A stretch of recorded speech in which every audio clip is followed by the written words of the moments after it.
देवी देवताओं के किसी भी मंदिर या उनसे जुड़ी कहानियों और तस्वीरों में हम हमेशा उन्हें किसी खास तरह के पशु या पक्षी को उनके वाहन के तौर पर देखते हैं। क्या आपने कभी सोचा है कि भगवान को वाहन की जरूरत क्यों पड़ी, जबकि वे अपनी दिव्य शक्तियों से कहीं भी आसानी से आ जा सकते हैं? फिर भी उनको पशु या पक्षी की आवश्यकता पड़ी। दरअसल भगवानों के साथ जानवरों को जोड़ने के पीछे कई कारण हैं। तो चलिए आज जानते हैं वो कारण, वो कहानियां। सबसे पहले हम जानेंगे ब्रह्मा जी के वाहन के बारे में।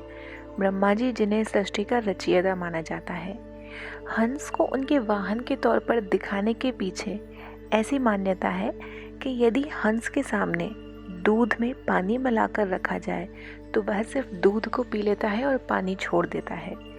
यानी ब्रह्मा जी हमें वो सद्बुद्धि देते हैं जिससे हम सही और गलत में से सही का चुनाव करने की समझ को विकसित कर सकें। अब बात करते हैं विष्णु भगवान की, जो कि सृष्टि के पालन करता है। इनका वाहन माना जाता है गरुड़। गरुड़ गिद्धों की एक ऐसी प्रजाति थी जो बुद्धिमान मानी जाती थी। गरुड़ जी को बहुत तेज गति से उड़ने वाला पक्षी बताया जाता है। बहुत तेज गति मानवीय विचारों की भी होती है। एक क्षण भर में यहाँ से वहाँ पहुँच जाती है।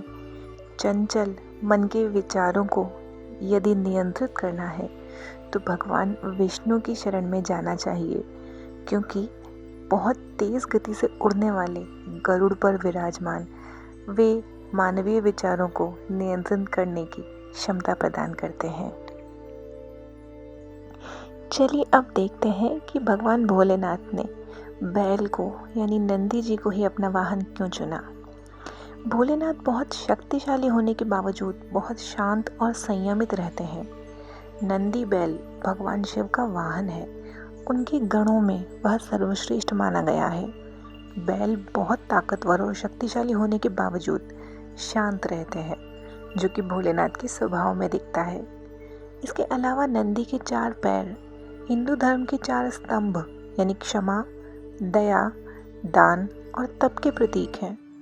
नंदी सफेद रंग का बैल है जो स्वच्छता और पवित्रता का प्रतीक माना गया है। यह सीधा साधा प्राणी जब क्रोधित होता है तो सिंह से भी भिड़ जाता है। शिव जी का चरित्र भी ऐसा ही माना जाता है। धन, ऐश्वर्य और वैभव की देवी माँ लक्ष्मी ने उल्लू को अपने वाहन के रूप में चुना। पर क्यों उल्लू ही क्यों? उल्लू एक निशाचर प्राणी है, यानी रात्रि को जागने वाला।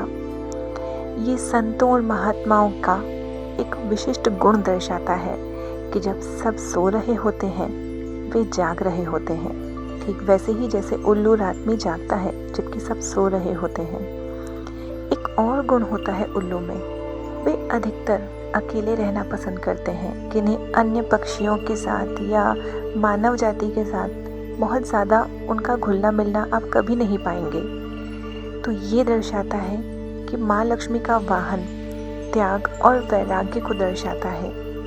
अर्थात माँ लक्ष्मी यदि आपको धन, वैभव और ऐश्वर्य देती है, सुख संपदा देती है, तो त्याग और वैराग्य के भाव के साथ आपको उसे मानव कल्याण के लिए उपयोग करना चाहिए। अब जानते हैं कि भारी भरकम देह वाले, गज के शीश वाले भगवान गणेश जी का वाहन एक छोटा सा चूहा ही क्यों है। चूहा छोटेपन का यानी छोटी सोच का, भय का, संकोच का प्रतीक है।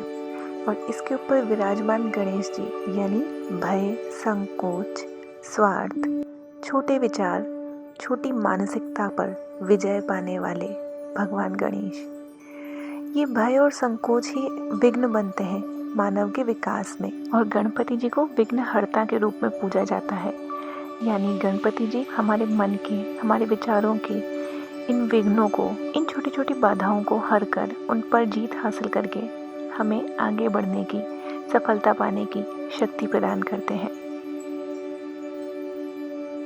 ब्रह्मा जी की तरह माँ सरस्वती का भी हंस वाहन होता है। हंस एक पवित्र, जिज्ञासु और समझदार पक्षी होता है। इसकी एक खासियत यह है कि अन्य पक्षियों की अपेक्षा ये सबसे ऊंचाई पर उड़ान भरता है, सबसे लंबी दूरी तय करने में सक्षम होता है। एक मान्यता के अनुसार हंस मोती चुगकर सर्वश्रेष्ठ को ग्रहण करने का संदेश देता है। जो ज्ञानी होते हैं वे हंस के समान ही होते हैं और जो बुद्धत्व प्राप्त कर लेते हैं उनको परम हंस कहा जाता है। ज्ञान की देवी माँ सरस्वती के लिए सबसे बेहतर वाहन हंस ही हो सकता था। माँ सरस्वती का हंस पर विराजमान होना यह बताता है कि ज्ञान से ही जिज्ञासा को शांत किया जा सकता है। ज्ञान से ही जीवन में पवित्रता, नैतिकता, प्रेम और सामाजिकता का विकास होता है। सूर्य देव के वाहन के तौर पर एक रथ दिखाया जाता है। रथ जिसमें 7 घोड़े लगे हैं।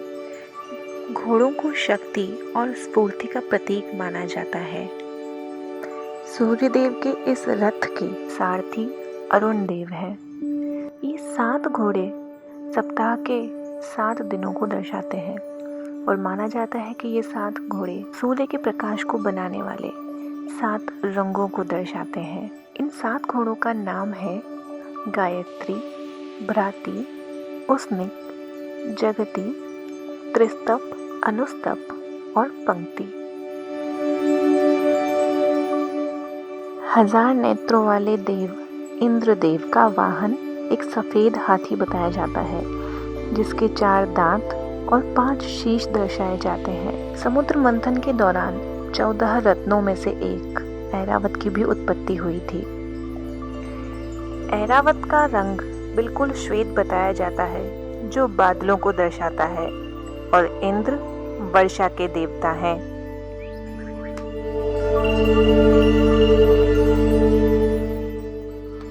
शनिदेव को हिंदू धर्म में कर्म फलदाता माना जाता है। शनिदेव न्याय के देवता हैं और उनका न्याय निष्पक्ष होता है। निष्पक्ष न्याय में दंड भी मिलता है। शनिदेव के 9 वाहन बताए जाते हैं। हर वाहन का एक अलग अर्थ होता है। सबसे शुभ वाहन हंस बताया जाता है। जब शनिदेव का वाहन कौवा होता है तो परिवार में कलह बढ़ती है। इन 9 वाहनों के नाम हैं हंस, मोर, सियार, भैंसा, कौवा, हाथी, घोड़ा, शेर और गधा। मान्यता है कि कलयुग के अंत में जब धरती पर अधर्म का राज होगा, धर्म का नाश होगा, तब फिर से एक नए युग की शुरुआत करने के लिए और अधर्म को मिटाने के लिए भगवान कल्कि के रूप में अवतार लेंगे। इस अवतार का वर्णन कुछ इस तरीके से मिलता है कि ईश्वर तेज गति से दौड़ने वाले श्वेत घोड़े पर सवार होकर हाथ में नंगी तलवार लिए अधर्मियों का संहार करेंगे। इस रूप में भगवान को एक योद्धा के रूप में दिखाया जाता है। तो ये थी जानकारी हिंदू देवी देवताओं के वाहनों की और उनसे जुड़ी कुछ रोचक कहानियों की। आपको ये जानकारी, ये कैलीग्राफी और ये वीडियो अगर पसंद आया हो तो प्लीज़ लाइक कीजिए और इसी तरीके के और अच्छे वीडियोस देखने के लिए चैनल को सब्सक्राइब कीजिए।